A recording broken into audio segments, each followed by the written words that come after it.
Olá pessoal, tudo bem? Novamente, debate Vida Nova, estimando que você esteja muito bem. Hoje o nosso tema é rebelião, tema que certamente vai dar caldo, porque tem muita coisa a se falar. Eu aqui com o meu grande amigo, o apóstolo Ezequiel Teixeira, vamos tentar dissecar esse tema que é em si mesmo riquíssimo. Tudo bem, apóstolo? Tema bom esse, hein? Tudo bom, César? Rico, hein? Tema bom. Lamentavelmente é um tema bom. Rico, né? Bom que não fosse, né? Era bom que não existisse isso. Rebelião. Existe uma definição, a princípio, para a rebelião? Seria a desordem, as regras, a insubordinação às regras? Como é que se poderia, em tese, definir rebelião para nosso contexto aqui hoje? A rebelião, ela começa no coração do diabo, né? Todo rebelde está inspirado em Satanás. Todo ato de rebeldia vem do diabo. Não vem do Espírito Santo, vem do diabo, entendeu? Não tem jeito. Não tem jeito. Rebelião. É característica. Quem criou verdadeiramente, quem botou a nata da rebelião é ali. A malignidade foi Lúcifer, né? Pois é, porque não tem como você falar em rebelião sem passar por esse contexto lá do original, do início de tudo, né? Rebelião começou lá, quer dizer, tem tudo a ver com a desobediência aos princípios, às regras. Todo rebelde lembra Deus do diabo. Ele faz opção de se associar com a desobediência. Perfeito. Rebeldia e desobediência tem tudo a ver. É um completa o outro, né? Que coisa, né? E o rebelde normalmente é simpático para tentar persuadir? Eu não sei se todo rebelde é simpático, mas se você me perguntar, a maioria dos rebeldes tem razão. Tem sempre razão, a razão está sempre com ele. Eles trabalham com a razão. Ele trabalha com a razão. Porque ele trabalha com bem e mal. Ele trabalha com bem e mal. Na avaliação dele, né? Se você conversar com um rebelde, eu te dou 5 a 10 minutos para tu dizer, pô, tu tem razão, hein, cara? É isso mesmo. Que ele trabalha com a razão. Ele trabalha com a ciência do bem e do mal. Nós não tivemos encontro com a ciência do bem e do mal. Nós tivemos encontro com a árvore da vida. A vontade lá de comer o fruto proibido era essa, mas não. Quem teve encontro consumou, com a ciência do bem e do mal, com certo e com errado, foi Adão e Eva. Tentaram, né? Conseguiu, mas. Adão e Eva. Nós, a igreja do Senhor Jesus, tivemos um encontro com a árvore da vida, com Jesus. A Bíblia diz que ele foi obediente. Obediente até a morte de cruz. Né? Suportou a afronta. Ele botou a razão de lado, né? Ele botou a razão de lado, mas morrer, você é Deus, é o Rei da Glória. Ele botou a razão de lado e foi obediente. Porque muita gente se torna rebelde sem ter noção da origem da rebeldia que passa lá pelo Éden, o início de tudo, mas ali se consumou. Porque Deus deu oportunidade ao homem de obedecer, né? Ele tinha ali, né? Ó, tem aqui, vou te dar agora a oportunidade de você colocar em prática a obediência e a desobediência. Eu não vou te robotizar. Você vai que é tua, Tafarel. Aí o homem vai, no exercício desse direito de escolha, ele escolhe a rebeldia, rebelou-se contra a ordem superior. Perfeitamente. Ele tinha tudo para ele desfrutar de todo continuar ali, no paraíso. Tudo ali, justamente o que ele não podia, ele quis fazer. O que leva o homem... Quer dizer, porque o grande barato disso, apóstolo, é que antes desse momento não havia o sentimento de desobediência, né? Havia pureza ali. Pureza, estava no jardim. Também... Quer dizer, aquele triálogo, não é nem diálogo, né? A serpente com Eva, Eva vai a Adão... E aquela mistureba toda ali cria... Ali foi o produto do homem com o diabo, né? Que coisa, né? O produto do homem com o diabo gerou rebelião. Quando ele ouviu a terceira voz, ele ouviu a voz do maligno ali, houve a rebelião. Seria o caso de podermos afirmar que existem 3 verdades no mundo? Agora, nós estamos falando da rebelião do homem, né? Da desobediência do homem. Originária. Mas já o Satanás verdadeiramente já tinha criado uma desordem. Ele já tinha sido subordinado, né? Ele foi o princípio de tudo, da desobediência. Isso aí. Ele é o príncipe da... Ele que inspira o homem a também se tornar um rebelde. Poderíamos dizer, por exemplo, na sua visão, que em relação ao rebelde existiriam 3 verdades. A minha, a sua e a verdade verdadeira. Por exemplo, eu digo assim, eu não vim no programa hoje, né? Aí você diz outra coisa. Mas a verdade verdadeira é que nós estamos aqui. Quer dizer, me parece que o rebelde, ele se apega à verdade dele, ele despreza a verdade real, seria isso? E às vezes acredita na própria mentira dele. Quer dizer, ele faz da E mentira. às vezes acredita na própria mentira dele. O rebelde é muito perigoso. Ele é pernicioso, né? Pernicioso. Ele, você vê hoje aí, você vê. Um monte de gente falando, vou abrir meu ministério. Vou abrir o meu ministério, vou abrir a minha igreja. A igreja não se abre, ministério não se abre. Sabe que a igreja nasce, a igreja é um organismo, a igreja nasce. Agora, se você vem... Vou abrir a minha igreja, a igreja não se abre, a igreja nasce. Então o cara quando fala isso, por isso que tem um monte de portinha aí. O cara não se submeteu. Ele se rebela, a igreja, a direção do pastor. Aí ele leva, a intenção sempre é levar um terço. Está inspirado em quem? Quem que levou um terço do céu? A intenção é sempre levar um terço. E ele consegue. Mas esse um terço não é dos que vão buscar a cesta básica, não.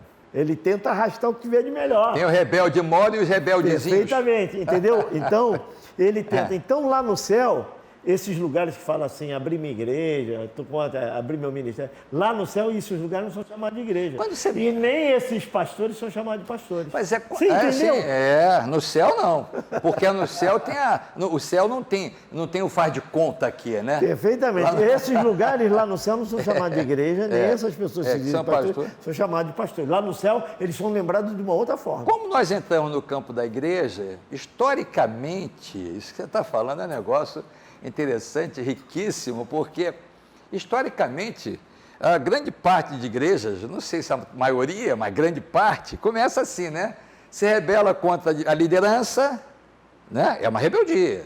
E o pai da rebeldia, nós estamos falando aqui. Perfeitamente. Né? Aí tudo que começa na rebeldia é bom? Lógico que não. Não tem como, né? Lógico que não, cara. O telespectador que não é feito a Bíblia... Não tenha dúvida, o cara pode ter 1000 razões. Ele tem razão, ele tem tudo, então, quantos rebeldes na Bíblia apareceu que tinham razão? Tinham razão, aí, você vê. E agora, eles persuadiam os corações. Só na rebelião de Datã, Abirão e Coré, a Bíblia diz que a terra engoliu, levou 250 logo, que compraram a briga dele, porque os rebeldes, tem gente que compra a briga dele, só que compra a briga errada. Só que compra briga. Quer dizer, a rebeldia necessariamente é uma transgressão, é o estupro da obediência. Lógico, perfeitamente. Da insubmissão, é uma insubmissão. Insubordinação. Insubordinação. Na realidade, o reino de Deus não é um reino vivido por razão, é um reino vivido pela obediência. Se você tivesse que apostar... Pela obediência, nós não caminhamos no reino pela razão. Caminhamos pela obediência. Se pudesse desenhar aqui para nós, desenha para nós a mente do rebelde. O que é? Passa o que é na cabeça do cara? Eu vou me subordar, mas eu estou errado, mas eu quero assim mesmo. É a mesma coisa. Como é que pode? É o mesmo, é síndrome de Lúcifer. Não tem outra. É síndrome de Lúcifer, César. Vou estabelecer o meu trono nas maiores alturas e serei semelhante ao Altíssimo. A grande realidade que por detrás disso está a inveja, está o ciúme. Ambição. Está a inveja, está o ciúme, está a ganância. Está me entendendo? Está a competição. A vontade de querer ser. A emulação, que é a competição. Então, isso tudo são coisas que são abomináveis diante do Senhor. Abomináveis. Porque a Bíblia diz que é Deus que estabelece. É Deus que põe, é Deus que tira. É Deus que levanta, é Deus que abate. Então, o cara aí, ele já se coloca numa condição, tipo, se tiver que estabelecer, sou eu que vou me estabelecer. Está me entendendo? Sou eu vou estabelecer o meu trono nas maiores alturas e serei semelhante ao Altíssimo. Então, o fundamento da rebelião está isso aí, na inveja. O invejoso. Você sabe o que é invejoso? As características do invejoso? Invejoso não quer o ministério. Ele quer o teu ministério. Ele não quer nada dele, ele quer o seu. Ele tem... O invejoso não quer a vaga de garagem, uma vaga de garagem. Ele quer chegar na reunião de condomínio e ganhar a tua vaga de garagem. Quer dizer, a vida alheia é mais importante para ele do que a própria, a vida dele. O invejoso, ele não quer um carro. Ele quer o teu carro. Quer dizer, a vida dele não o ocupa. A vida do outro é mais importante para ele do que a dele. Tudo do outro tem mais valor e ele quer o do outro. Olha, esse tema não é fácil não, vai longe, ainda mais aqui com a experiência do apóstolo, a gente está tentando dissecar esse tema que é riquíssimo em si mesmo. O nosso zap está aqui, 984-63-862. Intervalo e a gente volta com o debate Vida Nova já já. Ok, de volta o debate Vida Nova, falando hoje a respeito de rebelião, um tema que quero crer que um programa só não esgota, tal a sua riqueza, aqui com o apóstolo Ezequiel Teixeira. A rebelião, então, é oriunda do inimigo, ponto final. Do coração de Satanás. Não tem jeito. A inspiração toda é de Satanás. Quando o apóstolo fala que tem igrejas hoje, já eclesiasticamente falando, todos nós estamos anos no ministério, historicamente a gente está cansado de ver isso. Há um grupo que se rebela contra o pastor da igreja, a direção da igreja, e aquele grupo, então, rebeldemente sai da igreja e monta outra igreja. Será que algo que começa na rebeldia pode dar fruto sadio? Lógico que não. Não tem jeito? Não tem jeito. Lá na frente vai ter a rebelião da rebelião. Da rebelião, porque bode cheira bode, ó. Tem jeito? Bode cheira bode, bode cheira bode.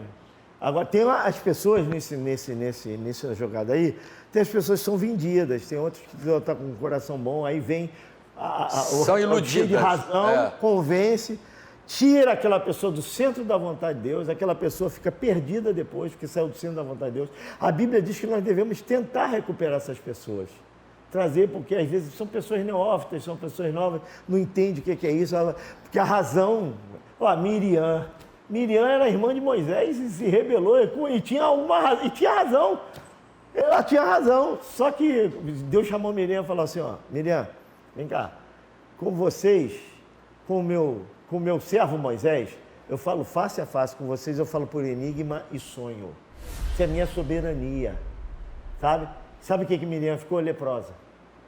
Leprosa, e ainda atrasou a caminhada do povo de Israel. Então, o destino dos rebeldes é ficar leproso, tornar outras pessoas leprosas, infrutíferas. Partir por abismo e levar alguns consigo. Perfeitamente. Um abismo chamando outro abismo. O Salomão, ele diz assim, se você não quer se aborrecer, não admoeste um tolo.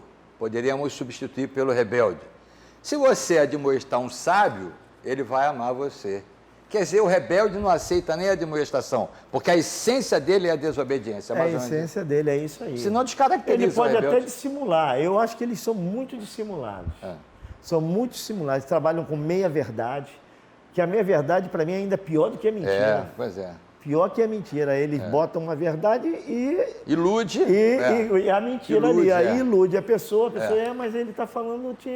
Aí razão. Entra a razão. Né? Tem razão, ele tem razão. E tal. Meu irmão... Ali, entendeu? Então, o melhor lugar para você ficar no centro da vontade de Deus, aprender a escutar Deus falar, ouvir a voz de Deus, não ouvir uma terceira voz, ficar onde Deus te plantou, onde Deus verdadeiramente está te fazendo frutificar, onde você recebeu a palavra, onde você foi sarado, onde você foi curado, onde você foi alimentado, tem sido alimentado, entendeu? E fechar a porta da rebelião.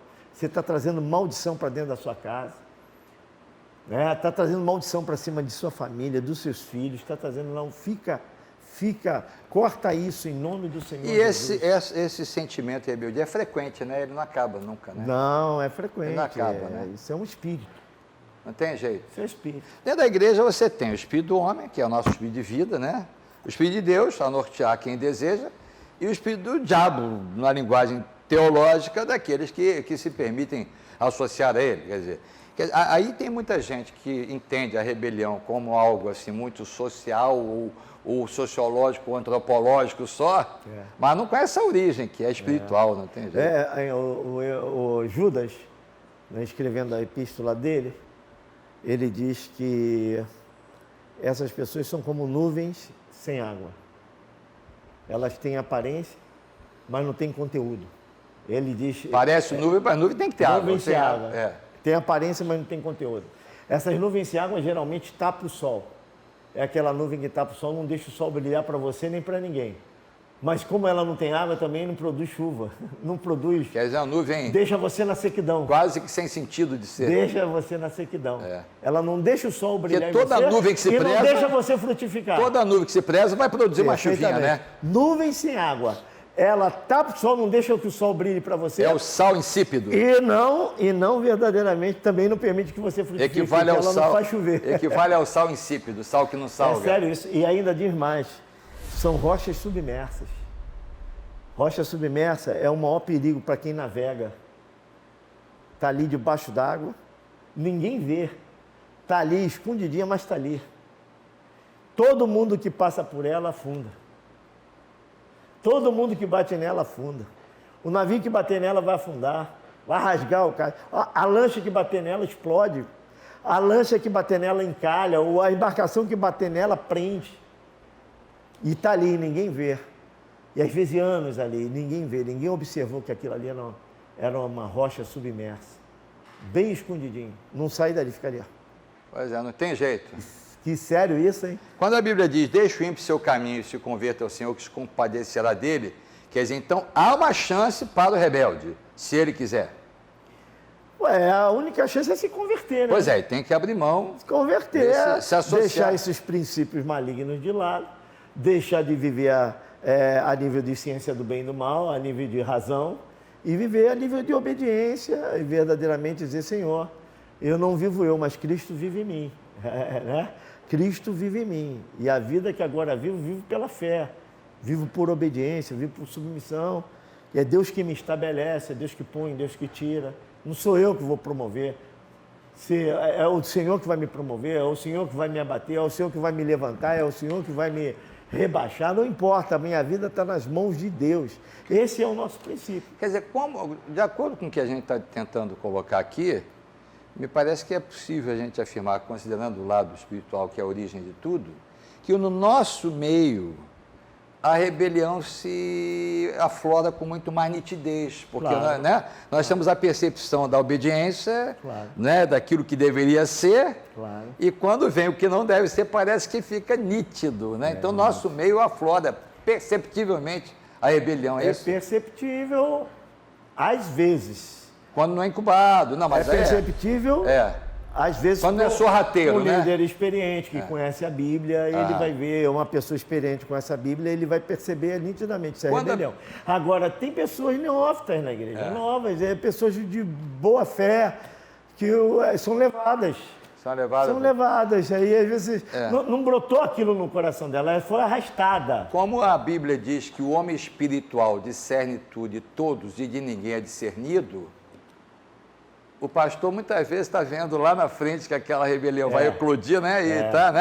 E às vezes já diz, ó, sai dessa, vem por aqui e tal, não é isso? Perfeito. O pastor já tem um feeling. É. Já tem aquele filho, ó, cuidado aqui com o Beltrão.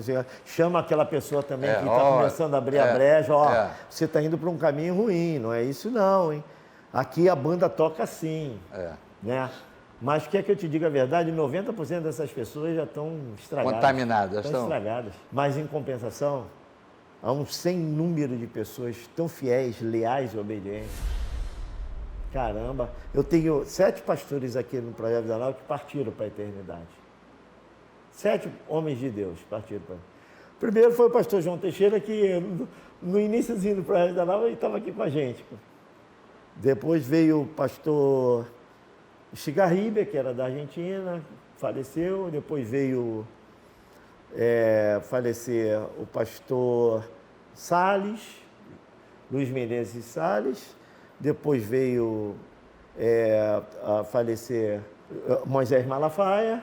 Depois veio falecer Davi Nelson. Depois Israel Teixeira e o pastor Josué Machado. Antes, pastor José Machado, depois Moisés Malafaia, depois pastor Israel Teixeira. Esses 7 homens foram fiéis e leais até a morte. Tudo que propuseram, levaram a termo. Foi até o final. Até o último suspiro, até o último fôlego foram fiéis. E ser fiel necessariamente não significa concordar com tudo, né? Pode até discordar sem ser rebelde, né? Perfeitamente. Perfeitamente possível. E às vezes ajuda até o pastor. Exatamente. Não era bom a gente fazer assim não é melhor. Nós estamos fazendo um trabalho muito lindo, construindo uma cidade e tal. Agora vocês me ajudem, pô. De repente eu estou pensando em fazer uma coisa, você tem algo muito melhor. Pastor, não faz assim não, que isso não dá certo. É melhor a gente fazer assim, você me abençoa. Não é porque eu pensei em fazer isso, tem que fazer assim, porque o apóstolo falou que tem que fazer assim. Não, me ajuda. Você tem como me ajudar, com todo respeito, com todo carinho, apóstolo, acho que é melhor fazer assim. Não é que você está me dando uma excelente sugestão, caramba, eu não tinha pensado nisso. Ajuda o pastor, precisa ser rebelde. Precisa ser rebelde, eu não concordo. Discordar não significa que eu não estou nem aí. Tomara que se dê mal mesmo. É o rebelde. Existe o rebelde evidente e aquele enrustidão, né? Que está para eclodir daqui a pouco, né? Bom, pela afirmativa, até então, a nossa afirmativa, eu poderia definir, então, terminando o debate de hoje, que existem muitas pseudo-igrejas e pseudo-crentes por aí, então. Eu acho que, tem muitas igrejas no Brasil. Eu acho que não tem tantas igrejas como nós pensamos. Porque essas que basearam-se na rebelião não podem ser chamadas. Essas que nasceram de rebelião lá no céu não são chamadas de igreja, nem a pessoa que está na frente é chamada de pastor. E para nós não nos rebelarmos contra o tempo, vamos embora? Acabou. O tempo é bom. Eu sou obediente, vamos embora. Ok, pessoal, ponto final no debate de hoje, tema riquíssimo, eu disse no início, não se esgota com um programa só, sempre é bom ter aqui o saber, a experiência do nosso querido amigo, pastor apóstolo Ezequiel Teixeira. O nosso zap está aqui, 984 60 3862. O programa Projeto Vida Nova na TV tem muita coisa boa por aí, mas o debate fica por aqui e volta no sábado que vem, se Deus quiser. Um abraço para você, fiquem todos na paz, porque na paz nós vamos. Bye, bye.